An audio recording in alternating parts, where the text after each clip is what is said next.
कुछ लोग हमारे जो हितैषी थे वो 2-4 लोग आगे भी आए कि इसको मत जलाइए, नहीं जलाना है इसको, लेकिन भीड़ की समझ में वो बात नहीं आई। बिल्डिंग जो है ये हम सईद अहमद जी की रेंट पर लिए हुए हैं। लगभग 2021 से हम यहाँ हैं। गाड़ी भले अनूप कुमार शुक्ला की हैं, एजेंसी भले अनूप कुमार शुक्ला की है, लेकिन मेन टारगेट बिल्डिंग था। तो उसके पीछे का कारण तो यही था कि जो राम गोपाल मिश्रा जी का ऊपर जो गोली चलाई गई यहाँ के लोगों द्वारा जो है, ये उसी का प्रतिशोध था।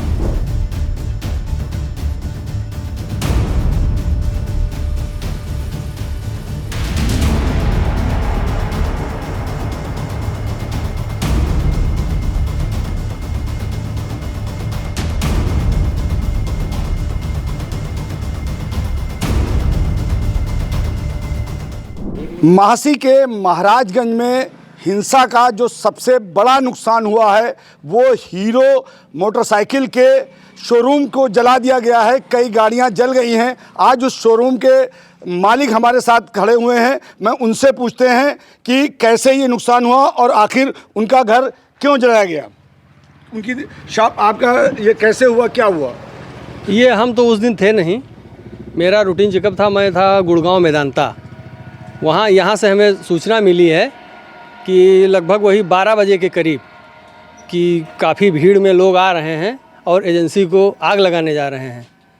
कुछ लोग हमारे जो हितैषी थे वो 2-4 लोग आगे भी आए कि इसको मत जलाइए, नहीं जलाना है इसको, लेकिन भीड़ की समझ में वो बात नहीं आई और भीड़ ने पूरे प्लान के साथ भीड़ थी, उसने जो है सब जला दिया, तोड़ दिया। ताला सब बंद थे, ताला सब देख लीजिए, सब ताला तोड़े गए हैं, शटर तोड़े गए हैं, तोड़ के जो है जलाने का प्रयास नहीं, पूरी तरीके से जला दिया गया।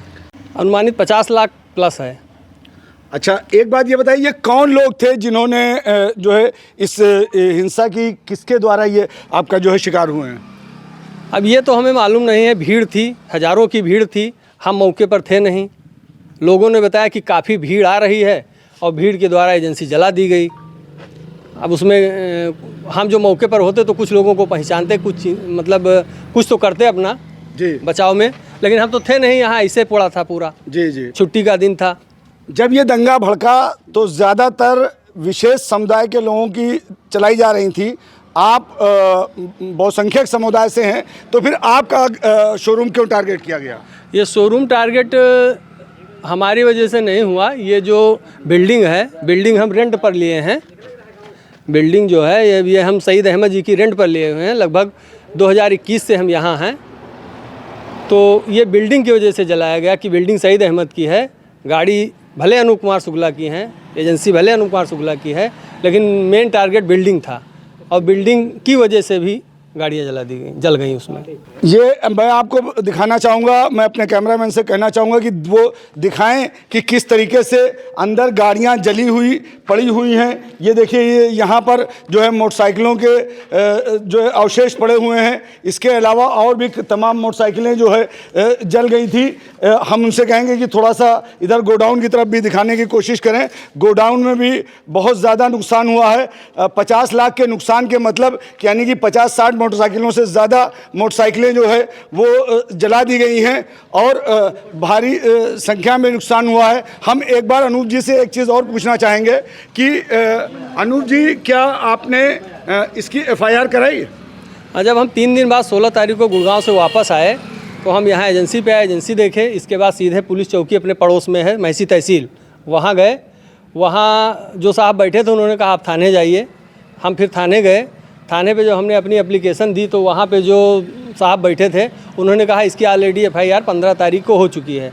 हमने पूछा कि किसके द्वारा की गई है, तो उन्होंने कहा पुलिस के द्वारा की गई है और पुलिस को ये पावर है कि वो FIR अपनी तरफ से कर सकती है और ये नकल हम आपको दे रहे हैं FIR की। तो उन्होंने हमें नकल दी जिसमें सारी ये हमारा भी है, आगे भी जो भी हुआ है सब। एक हमारे उप निरीक्षक हैं यहाँ गोपाल कनौजिया जी, उनके द्वारा FIR की गई थी। वो कापी उन्होंने हमें दे दिया। नुकसान का आकलन उन्होंने कितना लगाया था? उसमें उन्होंने नुकसान का आकलन नहीं लगाया है, बस ये जलना दिखाया है केवल कि ये यहाँ जली, वहाँ गाड़ी उनकी जली, फला ये सब दिखाया। हमारे हिसाब से तो 50 लाख प्लस का हुआ है। अच्छा 50 लाख से ऊपर का नुकसान हुआ है। और एक बार मैं कहूँगा कि ये 2 मंजिला शोरूम था।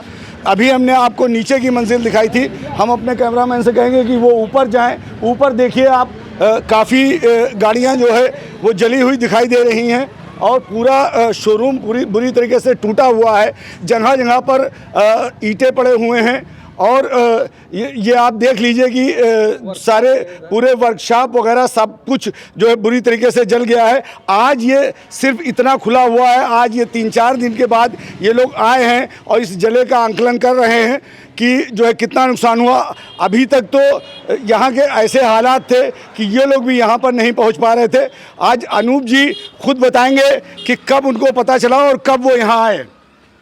ये हमें तो पता चला वो जब यहाँ एजेंसी जलाई जा रही थी उसी टाइम हमें यहाँ से फ़ोन गया। चूँकि मैं वहाँ इतनी दूरी पे था, मेरा रूटीन चेकअप चल रहा था। मेरा पिछले साल हार्ट का ऑपरेशन हुआ है डॉक्टर नरेश त्रेहन द्वारा, तो उन्हीं की टीम द्वारा मेरा वो चल रहा था रूटीन चेकअप। और वहाँ पे जब हमको सूचना मिली तो हम भाई वहाँ इतनी 600 किलोमीटर की दूरी पे बैठे हम क्या कर सकते हैं। अपने लोगों से 2-4 लोगों से फ़ोन किया तो उन्होंने बताया कि हमने काफ़ी प्रयास किया लेकिन भीड़ नहीं मानी और उसमें आग लगा दी गई है, एजेंसी आपकी जल रही है। तो हमने कहा कोई फायर ब्रिगेड वगैरह कोई व्यवस्था, पानी, पुलिस, तो यहाँ से ये गया कि अभी कुछ नहीं हुआ है, एजेंसी अपने आप जल रही है। जलने के बाद शाम को ये भी पता मिला कि जलने के बाद अपने आप ही बुझ गई है। आप यहाँ पहुँचे कब? हम यहाँ पहुँचे हैं आज 18, परसों पहुँचे हैं। उससे पहले तक आपने भी नहीं देखा था कि क्या क्या? किसी ने नहीं देखा था। जब हम आए हैं, हम ही फर्स्ट राउंड आए हैं, हम ही ने इसको किसी तरीके से शटर उठवाया है, लड़कों से मिला के, 2-4 लोगों से मिल के, फिर बाद में जो देखा है। अच्छा, ये पता चला कि जो दंगा हुआ या जो चीज़ें भड़की हैं उसके पीछे का क्या कारण था? कुछ आपने पता किया, किस लोगों ने बताया होगा आपको? उसके पीछे का कारण तो यही था कि जो राम गोपाल मिश्रा जी का ऊपर जो गोली चलाई गई यहाँ के लोगों द्वारा जो है, ये उसी का प्रतिशोध था। जब उनकी लाश वहाँ से वापस आई है, उसके साथ भीड़ वहाँ से मंसूर रेवा से और बाकी क्षेत्र के लोग सब निकले हैं, उसी प्रतिशोध में हुआ है। हम आपसे बताना चाहेंगे कि ये वो जगह है, ये महाराजगंज का जो दंगे का जो मुख्य बिंदु था उससे मात्र 100-200 मीटर दूर पर ये शोरूम था जो जला दिया गया था। बहराइच से लोकमत हिंदी के लिए अजीम मिर्ज़ा।